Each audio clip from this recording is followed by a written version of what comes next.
ரிஷபராசினுடைய வாழ்க்கையில ஒவ்வொரு நாளுமே ஏதாவது ஒரு வகையில புது கஷ்டங்கள் என்பது வந்துருதுங்க. இவர்கள் என்னதான் நல்லது செய்யணும், நல்ல வாழ்க்கையை வாழணும், சந்தோஷமான வாழ்க்கையை வாழணும்னு நினைச்சாலும் அவர்களுக்கு இப்படிப்பட்ட ஆசைகள் என்பது நிறைவேறியதா சரித்திரமே இல்லைன்னு தாங்க சொல்லணும்.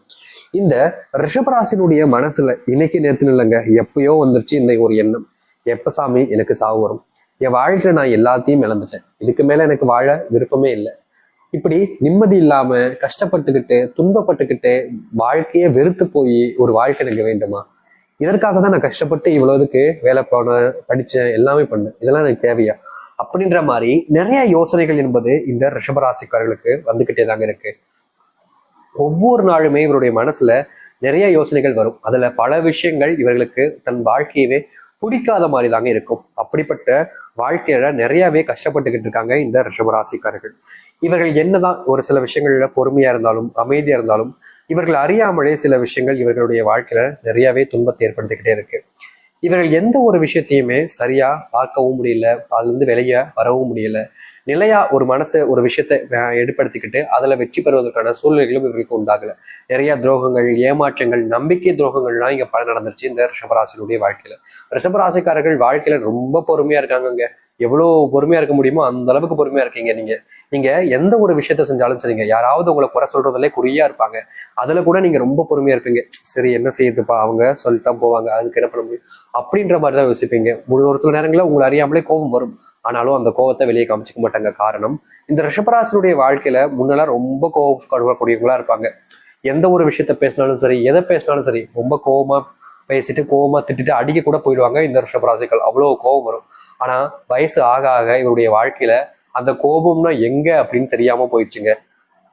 அப்படி வாழ்க்கையில எல்லாத்தையுமே கொஞ்சம் கொஞ்சமா விடக்கூடிய சூழ்நிலைகள் தான் உண்டானுச்சு. முக்கியமா ரொம்ப எளிமையா சொல்லணும்னா, ரிஷபராசிக்காரருடைய குணம் என்ன, யாரு ரிஷபராசினா யாரு, தான்னா யாருன்றதை அவங்களுக்கு நல்லாவே தெரிஞ்சிருக்கும். ஆனா தான் யாருன்றதையே மறக்க அளவுக்கு வேறு ஒரு நபராக மாறிட்டாங்கன்னு தாங்க சொல்லணும். யதார்த்தமான உண்மை அதுதான். அதாவது இப்போ ஒவ்வொருத்தவங்களுமே ஒவ்வொருத்தவங்களுடைய குணம் என்பது இருக்கும். இப்போ நீங்கன்னா நீ இப்படித்தான் இருப்ப, நான் இப்படித்தான் இருப்பேன் அப்படின்ற மாதிரி எல்லாருக்குமே ஒரு குணம் என்பது இருக்கும். ஆனா இப்போ என்ன நடக்குதுன்னா, இவர்கள் யார் என்பதே இவர்களுக்கு தெரியாத அளவுக்கு மறைஞ்சு போக ஆரம்பிக்கிறாங்க. அதாவது ரொம்ப எளிமையா சொல்லணும்னா, இவருடைய குணம் என்பது இவராக இல்லாம வேறு ஒருத்தங்களா மாறுறாங்க. இவங்களுடைய வாழ்க்கையில சுத்தி இருக்கக்கூடிய நபர்கள் எல்லோரும் இவர்களாக இருக்க விடாம வேறு ஒருத்தர் நபரா மாத்துறாங்க. இதனாலேயே வாழ்க்கையில என்ன செய்வது, ஏன் இப்படி வாழ்க்கையில கஷ்டப்படுறோன்ற மாதிரி ரிஷபராசிக்காரர்கள் ஒவ்வொரு நாளும் எதையாவது யோசிச்சு ரொம்பவே வருத்தப்பட்டுக்கிட்டு இருக்காங்க. முக்கியமா இவருடைய வாழ்க்கையில இவர்களுக்கு வாழவே பிடிக்கலன்றதாங்க யதார்த்தமான உண்மை. ஏன்னா ஒவ்வொரு பிரச்சனைகளுக்கும் இவருடைய வாழ்க்கையில கண்ணீர் மட்டும்தான் மிச்சம் இருக்கு. மற்றபடி எல்லாமே இவர்களுக்கு கஷ்டத்தை மட்டுமே கொடுக்கக்கூடிய நிலைமையாக இருக்கு. ஆனா இனி வரக்கூடிய காலங்கள்ல இது போன்ற பிரச்சனைகள் என்பது ரிஷபராசினுடைய வாழ்க்கையில முழுவதுமாக நீங்கி நல்லதாக நடக்கும். எவ்வளவோ நாட்கள் தன்னுடைய வாழ்க்கையில கஷ்டங்கள் தீந்திராதான்னு அந்த கடவுளை வேண்டாத நாட்கள் கிடையாது இந்த ரிஷபராசிக்காரர்கள். ஆனா அந்த கடவுளுடைய பாதை, கண்கள், காதுகள் இப்பதான் உங்க மேல விழுந்திருக்குங்க. இதனால் வரைக்கும் நீங்க கண்ட கனவுகள் எதுவாக இருப்பினும் சரி, அது அனைத்துமே நிறைவேற போகுது. அது எவ்வளவு பெரிய கஷ்டமான விஷயமாக இருந்தாலும் சரி, அது அனைத்துமே உங்களுக்கு எளிமையா கிடைக்க போகுது. இதனால் வரைக்கும் நீங்க துவண்டு போயிருந்தீங்க, ஆனா இனி உங்களுடைய தொவல்கள் நீங்கி முழுவதுமான மாற்றத்தை உங்களுடைய வாழ்க்கையில நீங்க சந்திக்க போறீங்க. சரி, இனி வரக்கூடிய காலங்கள்ல எப்படிப்பட்ட வாழ்க்கையை வாழப் போகிறார்கள், எந்த அளவுக்கு நல்லது நடக்க போகுதுன்றதை பத்தி தெளிவாக பார்ப்போம். அதற்கு முன் நம்முடைய சேனலுக்கு நீங்கள் ஒரு புதிய பார்வையில் இருப்பினும் இதுவரைக்கும் நம்ம சேனலை சப்ஸ்கிரைப் பண்ணாம பார்க்கறன்ற போதும் சேனலை மறக்காம சப்ஸ்கிரைப் பண்ணிக்கோங்க. நீங்க எதிர்பார்த்த ஒரு வாழ்க்கை இனி உங்களுடைய வாழ்க்கையில இருக்க போகுது. சரிங்களா? அது எப்படிப்பட்ட வாழ்க்கைன்றதுதான் இப்ப நம்ம பார்க்க போகிறோம். சரி, ரிஷப ராசிக்கார நேயர்களே, இந்த ரிஷபராசினுடைய வாழ்க்கையில முதலாவது மாற்றமே, இவர்கள் யார் மேல அன்பு வைக்கிறாங்களோ அவருடைய அன்பு இவர்களுக்கு கிடைக்கவே கிடைக்காது. கடைசி வரைக்குமே ஏமாந்துதான் நிற்பாங்க வாழ்க்கையில. ஆனா இனி வரக்கூடிய காலங்கள்ல இந்த ரிஷபராசிக்காரர்கள் ஒருத்தங்க மேல அன்பு வைக்கிறாங்க, பாசம் காட்டுறாங்க அப்படின்னா இவர்கள் மேல உயிருக்குயிரான அந்த காதலை வைக்க ஆரம்பிப்பாங்க. எவ்வளவோ நாட்கள் எனக்குன்னு யாருமே இல்லை அப்படின்னு ரொம்பவே கஷ்டப்பட்டிருக்காங்க இந்த ரிஷபராசிக்காரர்கள். ஆனா இனி வரக்கூடிய காலங்கள்ல அப்படிப்பட்ட கஷ்டங்கள் என்பது இருக்காது இவருடைய வாழ்க்கையில.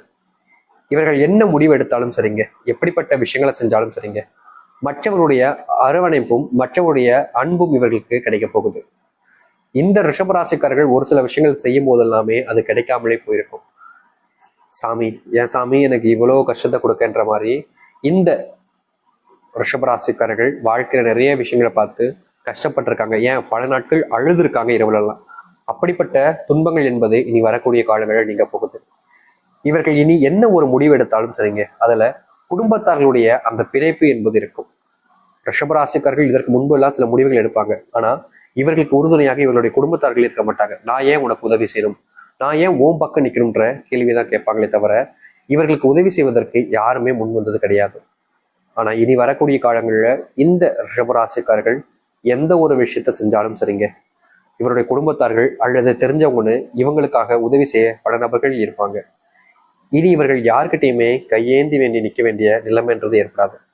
ஏன்னா எல்லோரும் சேர்ந்து இவர்களுக்கு தேவையான உதவிகளை செய்ய ஆரம்பிப்பாங்க. நண்பர்கள் பல நபர்கள் இருந்திருப்பாங்க இந்த ரிஷபராசிக்காரர்களுக்கு. ஆனா எந்த ஒரு நண்பர்களும் இவர்களுக்கு தேவையான உதவிகளை செஞ்சிருக்கவே மாட்டாங்க இதற்கு முன்பு வரைக்கும். எனக்காக இதை செய்ய முடியுமான்னு இந்த ரிஷபராசிக்காரர்கள் பல நபர்கள்ட்ட கேட்டு கெஞ்சிருக்காங்க, அழுதுருக்காங்க, காலில் உழுந்து கூட கேட்டிருக்காங்க ஒரு சில நேரங்கள்ல தன் அறியாமல். ஆனாலும் கூட இவர்களுக்கு உதவி செய்ய யாருக்குமே மனசு வரலங்க. இப்படி போய்கிட்டு இருக்கக்கூடிய வாழ்க்கை தாங்க இனி வரக்கூடிய காலங்கள்ல முழுவதுமான மாற்றத்தை ஏற்படுத்த போகுது இவர்களுக்கு. இவர்கள் ஒரு முடிவு எடுத்துட்டாங்க அப்படின்னா ரிஷபராசிக்காரர்கள் அதுல வெற்றி அடைவார்கள். முக்கியமா இவருடைய பிள்ளைகள் இவருடைய சொல் பேச்சை கேட்கறதே கிடையாது. ரொம்ப விதந்தாவாதம் பிடிக்கிறது, தேவையில்லாத வார்த்தைகள் எல்லாம் பயன்படுத்துறது, ரொம்ப எப்படி சொல்றேன்னா வார்த்தைகள் என்பது ரொம்ப கடுமையானதாக இருக்கும் இவர்கள் பேசும்போது. அப்படிப்பட்ட விஷயங்கள் இருந்து இனி வரக்கூடிய காலங்களில் தீர்வுகள் கிடைக்கும்.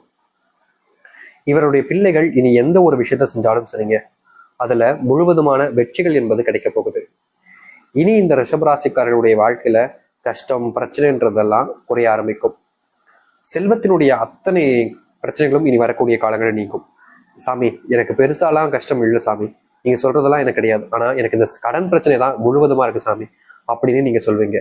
ஆனா உங்களுக்கு தெரியாத விஷயம் என்னன்னா, இந்த கடன் பிரச்சனை இதெல்லாம் இருக்கத்தான் செய்யுது, ஆனா அது உங்களுக்கு தெரியல. ஏன்னா ஒரு பிரச்சனை ரொம்ப பெரிய பிரச்சனையா இருந்துச்சுன்னா மற்ற பிரச்சனை உங்களுடைய கண்களுக்கு தெரியாது. அதுதாங்க ரிஷபராசினுடைய வாழ்க்கையில இந்த கடன் பிரச்சனை ரொம்ப பெரிய பிரச்சனையா இருப்பதால இன்றைய நாள் வரைக்கும், அதாவது இன்னைக்கு எடுத்துக்கிட்டா கூட இவர்களுடைய கடன் பிரச்சனைங்கிறது இவர்களுக்கு பெரிய அளவுல ஒரு சங்கடங்களையும், முக்கியமா அந்த நாள் முடிவதற்கு முன்பாக இவருடைய கண்கள்ல கண்ணீர் ஏற்படுத்திடும். கடன் பிரச்சனைனால இவருடைய வீட்டுக்கு கூட பல நாட்கள் போக முடியாம ஒழிஞ்சு மறைஞ்சு வாழக்கூடிய வாழ்க்கையில தவிச்சாங்க. ஏன்னா அந்த அளவுக்கு கடன் பிரச்சனைனால ஒவ்வொருத்தரும் வீட்டு முன்னாடி வந்து நின்று ரொம்ப கேவலமா பேசியிருக்காங்க. ஒரு கடன் அடிக்க வைக்கல, உனக்கெல்லாம் பொண்டாட்டி பிள்ளைங்களா, உனக்கெல்லாம் பொண்டாட்டி பிள்ளைங்களா அப்படின்ற மாதிரி ரொம்பவே மனசை உருக்குற அளவுக்கு இவருடைய வாழ்க்கையில கேள்விகள் என்பது கேட்கப்பட்டிருக்கு. இவர்கள் யார் மேல அன்பு வச்சாலும் சரிங்க, அவர்கள் இவர்களுடைய வாழ்க்கையில ஏமாத்திட்டு போறதுதான் இயல்பா நடந்துகிட்டே இருக்கு. தொல்லை, துன்பம், கஷ்டம், பிரச்சனைன்னு ஒவ்வொரு நாளுமே இவருடைய வாழ்க்கையில கடந்துதான் வந்துகிட்டு இருக்காங்க. ஆனா எதுவுமே இவர்களுக்கு சாதகமா அமையல. நாளுக்கு நாள் ஏண்டா என்னுடைய வாழ்க்கை இப்படி போகுதுன்ற மன வருத்தம் தான் இருந்துச்சே தவிர வாழ்க்கையில எதுவுமே சந்தோஷத்தை கொடுக்கல இவருடைய வாழ்க்கையில. ஆனா இனி வரக்கூடிய காலங்கள்ல இந்த ரிஷபராசினுடைய வாழ்க்கை இருக்கக்கூடிய கஷ்டங்கள் ஒன்னொன்னாக நீங்க ஆரம்பிக்கும். இவர்கள் இனி எந்த ஒரு விஷயத்த தொட்டாலும் சரி, அதை பின்தொடர்ந்து போனாலும் சரி, அதுல இவர்களுக்கு கிடைப்பது வெற்றியாக மட்டுமே இருக்கும். இனி தோக்குறதுன்றத வாழ்க்கையில நீங்க கனவுல கூட நினைச்சு பார்த்துறாதீங்க. உங்களுக்கு கிடைக்காது, தோல்வி இருக்காது. நீங்களே ஒருத்தக்கிட்ட போய் தோக்கணும்னு நினைச்சாலும் அது உங்களால முடியாது. ஏன்னா அப்படிப்பட்ட வெற்றிகள் என்பது உங்களுடைய வாழ்க்கையில இனி வரக்கூடிய காலங்கள் இருக்கும். நீங்க ஒருத்தங்க மேல அன்பு வைக்கிறீங்க அப்படின்னா அந்த அன்புங்கிறது உண்மையானதாக இருக்கும். மற்றவர்களும் உங்கள் மேல உண்மையான அன்பையை வைக்க ஆரம்பிப்பாங்க. இதனால் வரைக்கும் உங்க மேல அன்பு வைக்கலன்ற ஒரு வருத்தம் இருந்துச்சுல, கவலை இருந்துச்சுல, ஆனா இனி இப்படிப்பட்ட விஷயங்கள் எல்லாமே உங்களுடைய வாழ்க்கையில மாறி நடக்க போகுது. நீங்க உங்களுடைய வாழ்க்கையில இதெல்லாம் இழந்துட்டு இனி வெற்றியை அடைய முடியாது, நான் தோத்துட்டப்பா, நான் தோத்துட்டேன் அம்மா அப்படின்னு உங்க வீட்டுல இருக்கவங்ககிட்ட நீங்க ரொம்பவே அழுதுருக்கீங்க, கதறி கதறி கூட அழுதுருக்கீங்க சில நேரங்கள்ல. அப்ப கூட உங்களுடைய வாழ்க்கையில எந்த ஒரு மாற்றங்களும் ஏற்படவே இல்லை. ஆனா இனி அப்படிப்பட்ட விஷயங்கள் என்பது இல்லாமல் உங்களுடைய வாழ்க்கையில, அதாவது இந்த ரிஷபராசினுடைய வாழ்க்கையில தொடக்கூடிய விஷயங்கள்ல மிகப்பெரிய அளவிலான வெற்றிகளையும், ஒரு சில சூட்சுமந்தத்தை தெரிஞ்சுக்கிட்டு வாழ்க்கையில எதெல்லாத்தையும் இழந்துட்டோம்னு நினைச்ச நீங்க மறுபடியும் அதை எல்லாத்தையுமே உங்களுக்கானதாக மாற்றிக்க முடியும். இனி வரக்கூடிய காலங்கள்ல இந்த ரிஷபராசிக்காரர்கள் இது எனக்காக நடக்காது, இது என்னுடைய வாழ்க்கையில இனி கிடைக்காது அப்படின்னு நீங்க எதை பார்த்தும் பயப்பட வேண்டிய அவசியம் இருக்காது. உங்க வாழ்க்கையில நீங்க தொலைச்ச விஷயங்கள் எல்லாத்தையுமே மறுபடியும் உங்களுக்கானதாக மாற்றிக்க முடியும். நீ இனி கண்ணீரோடவோ இல்லை கஷ்டப்படவோ வேண்டிய அவசியம் இருக்காது. ஏன்னா எல்லாமே இனி உன்னுடைய வாழ்க்கையில உனக்கு சாதகமாக தான் அமையும். உன்னுடைய வாழ்க்கையில உனக்கு அன்பு என்பது முழுவதுமாக கிடைக்கும். நீ எவ்வளவோ நாட்கள் உனக்குன்னு யாருமே இல்லைன்னு நீ அழுதுருக்க, கண்ணீர் விட்டுருக்க.